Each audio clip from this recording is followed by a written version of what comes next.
Rumplestiltskin always says that magic comes with a price. But for this price, you can get a nice piece of jewelry. Use code ONCEPOD for 10% off your first order at Unusual Magic Jewelry on Etsy. Click the link in the description.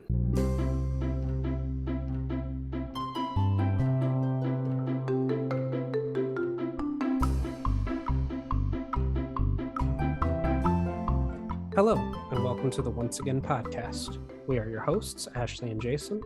On today's episode, we'll be discussing Once Upon a Time, Season 1, Episode 19, The Return. This episode was written by Jane Espenson and directed by Paul Edwards.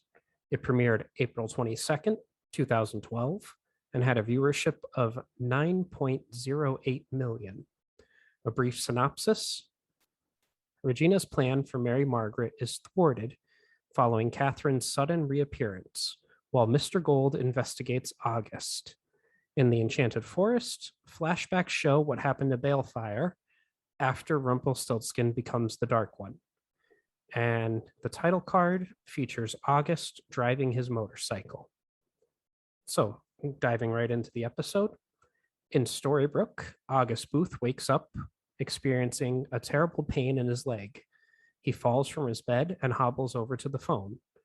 He dials the rotary phone in his room and speaks to an unknown person. He says that they need to move the plan along faster. Later, August sends Henry Mills into Mr. Gold's shop. Henry asks for a gift for Mary Margaret and says he thinks she would like a bell. This gives August time to sneak in through the back door, but Mr. Gold catches him. August backpedals by claiming he is looking for maps, and Mr. Gold directs him to the front of the shop. So I have a couple notes here. First and foremost, Mr. Gold smiles and is friendly with Henry. He genuinely seems to like children. Of course he does. Yeah. There's a Mickey Mouse telephone sitting in a case in Mr. Gold's pawn shop. And there's a hidden detail that Jefferson's hat box is also on a shelf in Mr. Gold's office. Which is interesting because Regina has it later in a few episodes. So Yeah. And things do not go well between Regina and Gold from here on out. So. No, certainly not.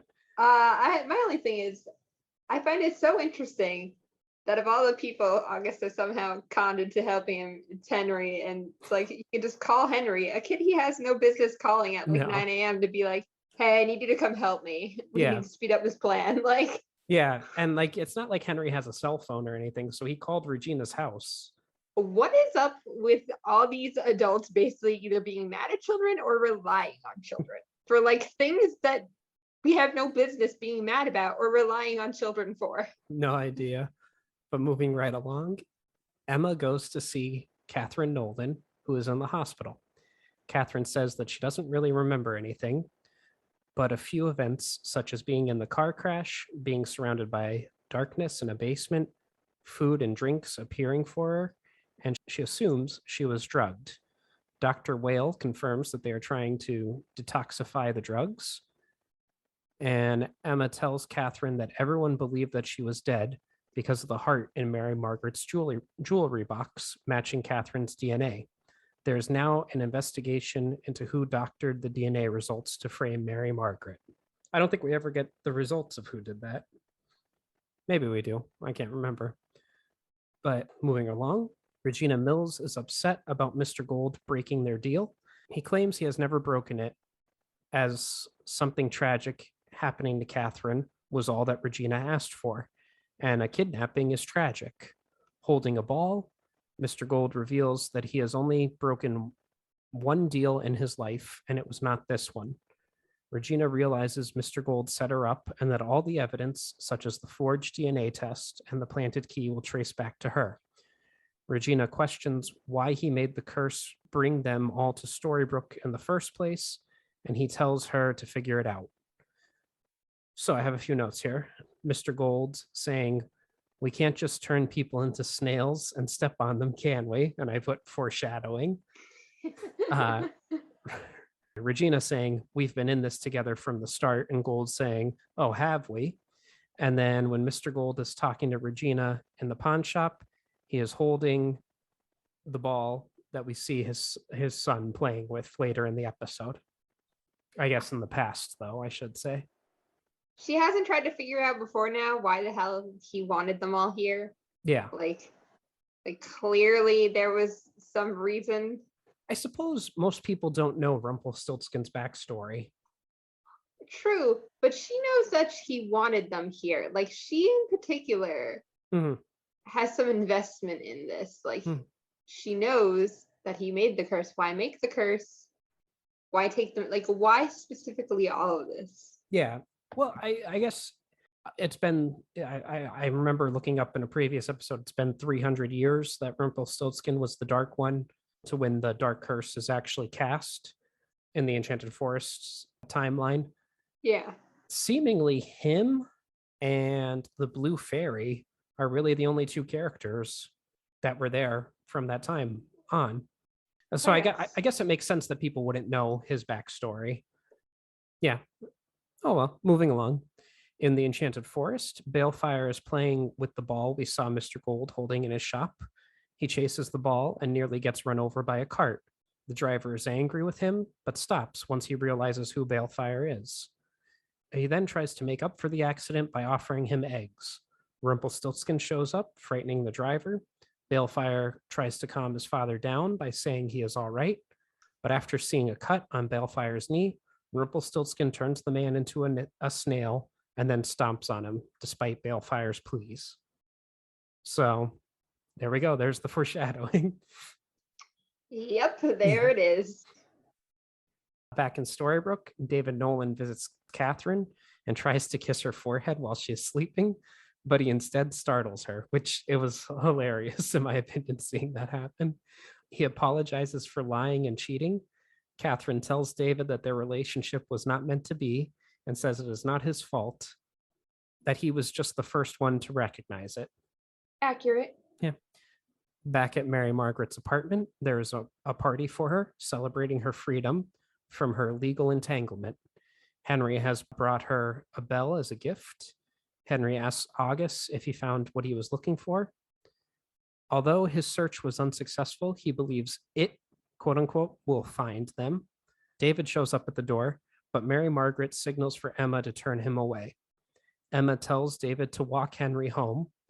Emma is asked by Mr. Gold what she knows about August. She says not much, but then asks if he had anything to do with Kathryn's magical return, but then he changes the subject. She doesn't know if he is working for Regina or against her. My thing here is, again, if nobody knows anything about August, A, why is he at this party? And B, why is everybody so comfortable with him just talking to Henry all the time? Yeah. I guess Gold was invited to the party because he was Mary Margaret's lawyer, but I feel like a lot of people would be uncomfortable with Gold at the party. Yeah, like well. what? Like most of the crowd isn't like, why is Mr. Gold here? Who invited him? Yeah. And I think Emma probably invited August to the party because there seems to be a little thing between her and August at this time. But I wrote down here, Emma pawned off Henry to David, and it was pretty smooth. Like, Mary Margaret didn't want David there, and Henry was there. So Emma's just like, and she was like, oh, go home with David, bye. Yeah. And David's like, oh, like, all right, I'm not going to let this kid walk home alone. Okay, fine. I have here Gold saying, are you proposing I'm working with Regina or against her? And Emma saying, I don't know, maybe diagonally.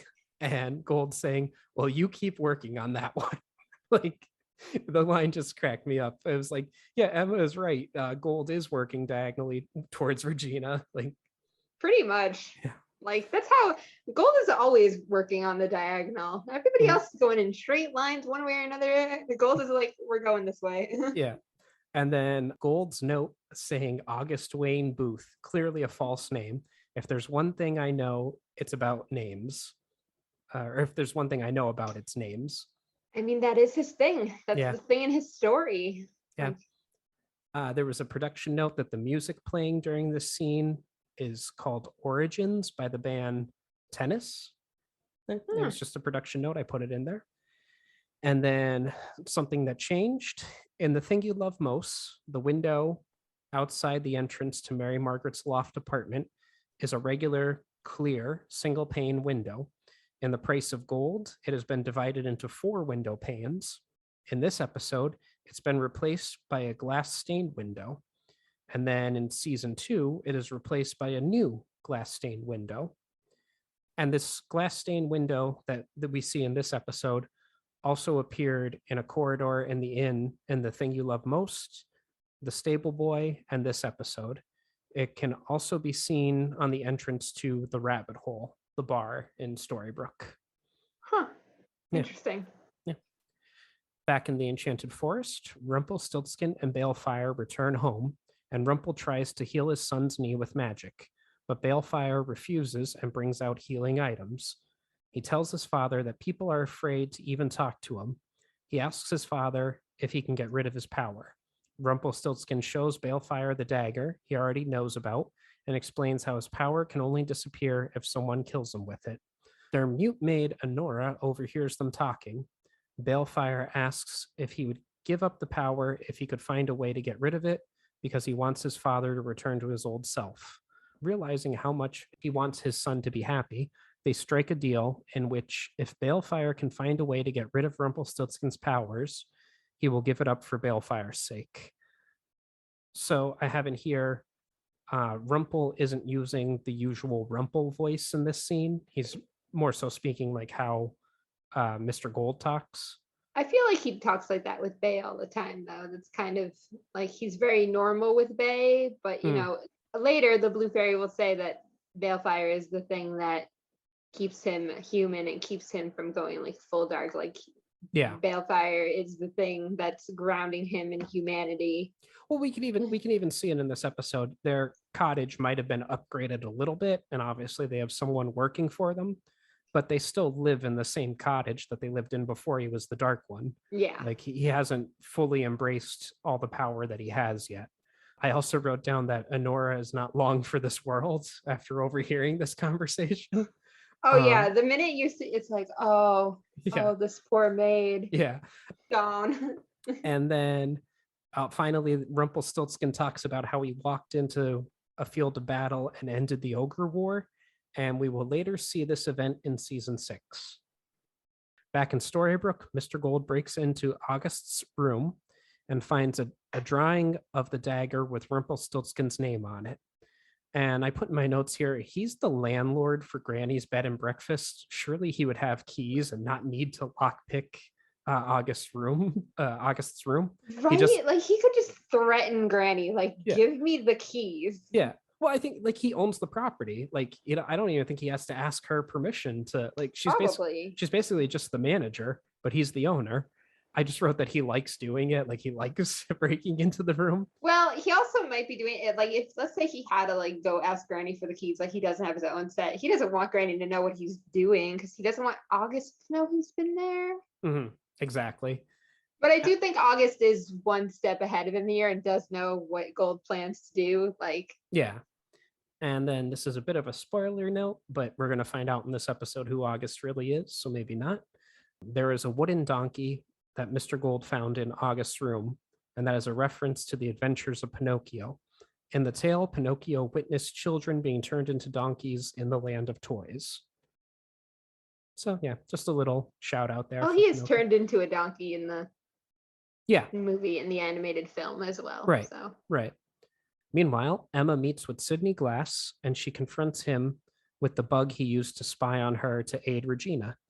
Emma realizes that he is in love with Regina, which would explain his loyalty to her. She gives him an ultimatum. He can either free himself from trouble by helping her or go down with Regina. Later, Mr. Gold watches August speed off on his motorcycle and follows him behind in his car. And I have here a note from the production team. The license plate on the car next to August's motorcycle is 40F5TH, which is the same as Regina's in The Fruit of the Poisonous Tree and Jim's in What Happened to Frederick. So it's just a reused license plate. Yeah. And then back in the Enchanted Forest, Rumpelstiltskin leaves Baelfire to play with some other children while he attends to some business in the woods. but all the children run away. Moraine sits down with Baelfire, and this is Moraine from the previous episode that we saw get taken Yeah. off to be in the army. But she sits down with Baelfire and says that she is not afraid of him. They talk about Rumpelstiltskin's power and how to get rid of it. She suggests that he call upon Rulgorem. She has heard about because her magic is more powerful than her father's. Moraine leaves when Rumpelstiltskin returns a moment later, and Baelfire notices blood on his boots. Rumpelstiltskin admits to killing their maid because she had previously seen the dagger. This outrages Baelfire, who persists that she was a mute woman and would not have been able to tell anyone about it. Rumpelstiltskin replies that even mutes can draw a picture. And then Such a funny line. Yeah. And I have a note here, like saying that Moraine was the young girl from a previous episode. Rumpelstiltskin saying that even mutes can draw a picture, and this is the first line that he says in his Rumple voice to Baelfire. And then I wanted to ask you, would you take the opportunity to be Rumpelstiltskin's new maid? In this world, how much is this man paying me is what I Yeah. want to know. I mean, as long as you don't even accidentally overhear him say something that could be harmful to him, I'm sure you're going to have a somewhat I'm going to live a decent short life no matter what, right? Because it's Yeah. the Enchanted Forest. So Right. like, I I'm mean- probably not living past like 30s, 40s anyway. Yeah, So like, I mean, you if know you what? make it Sure, why not? I might have a good time and have some good stories before I get murdered. Yeah, exactly.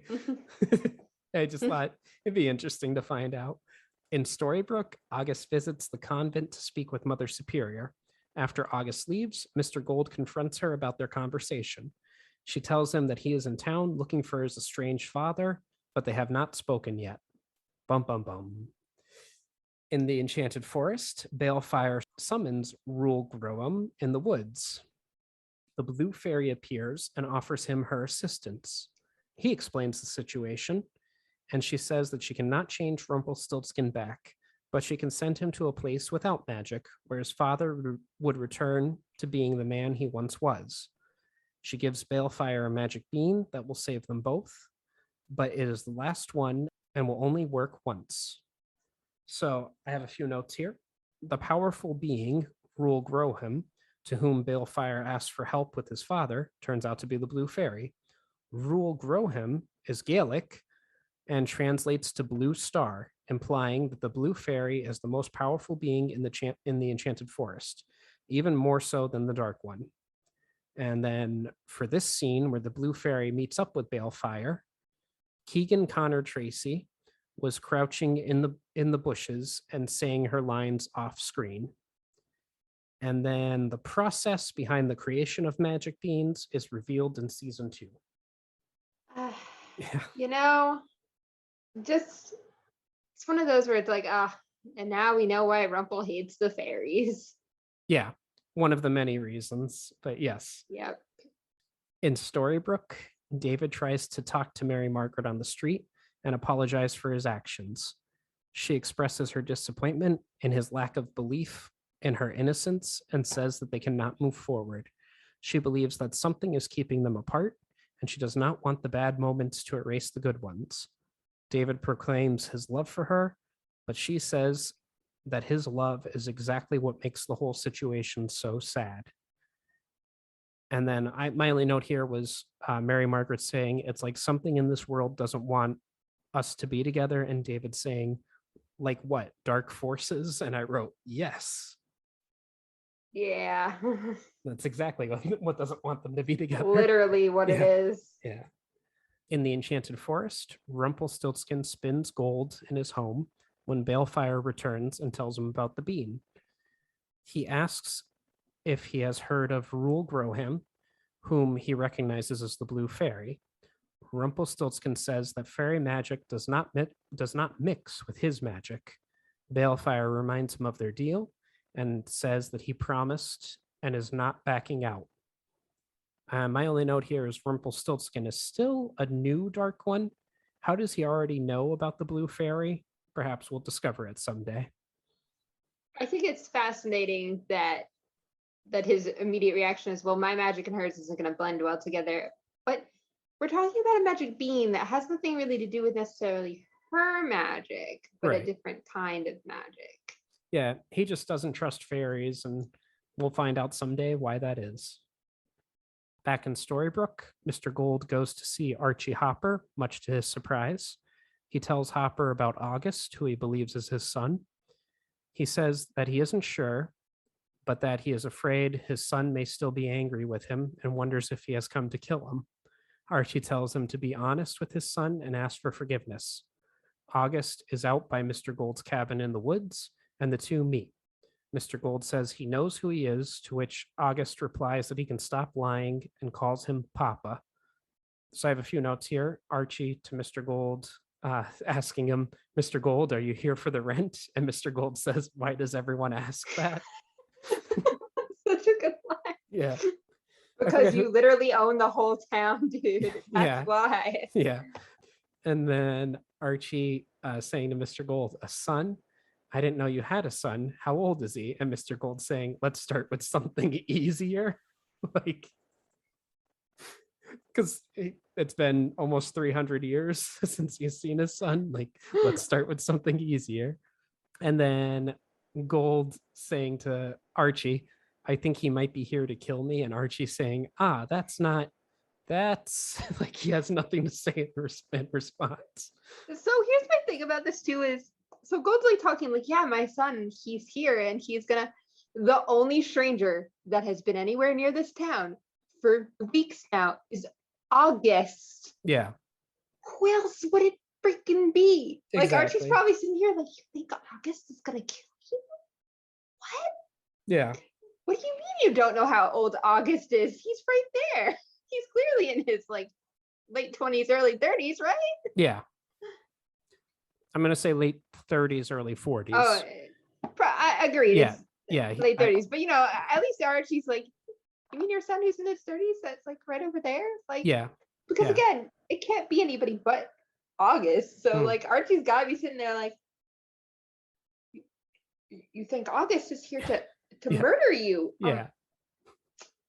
It's a very comical scene. The man on the motorcycle with the typewriter wants to kill you? Yeah.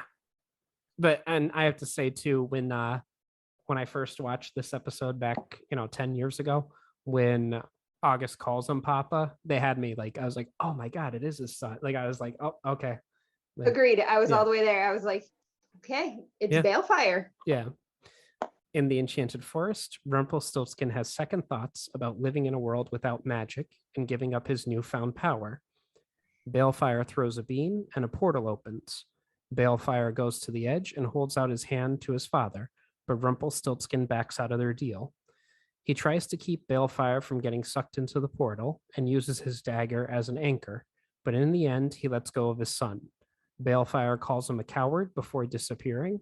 Realizing his mistake, he tries to dig into the ground to get with him with no luck. And I wrote down in this scene, while digging, Rumple left the dagger behind.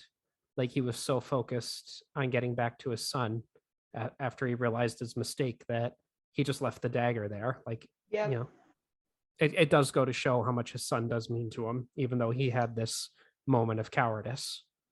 It's because the dark curse hasn't fully taken him yet. Like, well, and also, I mean, I'll be 100% honest.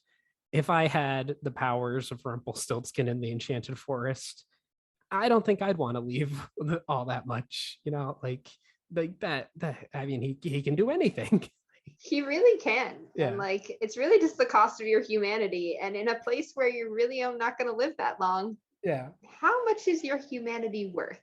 Well, and plus, I mean, you know me, how much humanity do I have left anyway? So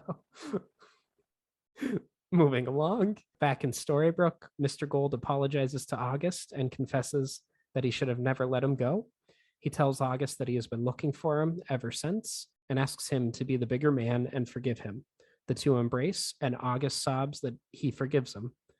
August says that he is looking for the dagger because if his father had it, then he would not have changed.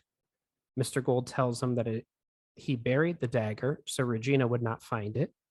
He leads August to the buried dagger and offers it to him to destroy, saying he does not need it anymore. August takes the knife, but points it towards Mr. Gold and tries to use an incantation against him to control the power of the Dark One. Mr. Gold is livid at the betrayal and realizes this person is not his son, as Baelfire would know that the dagger would not have power in this world. Which brings up a good question before I continue on. Let's say he had gone with them like into the portal and they had ended up in the real world, but he had left the dagger behind and someone found it. I wonder if they summoned him, what would happen? Like, would he be pulled back from the real world into the enchanted Could he forest? be, though? Because there's no magic in our world. So what would be there to pull him back? Well, the magic from their world allows them to get into our world. Seemingly the magic. But it's got to be a lot of magic. Like, I'm pretty sure the fairy does mention, like, oh, you can use the bean, but you will not be able to come back. Like, she does kind of make that like a once you go, you do not come back. It's very like there's no magic there. You like so I've always taken as the implication of yes, we could use magic to get to our world, but there's no way to come back from that because there's no magic in our world until there is. But until there is for now. While there's not magic, there's no way to make the connection. Possibly. It's just the thought that popped into my head just now. Like because I was just picturing, well, let's move on. Anyway.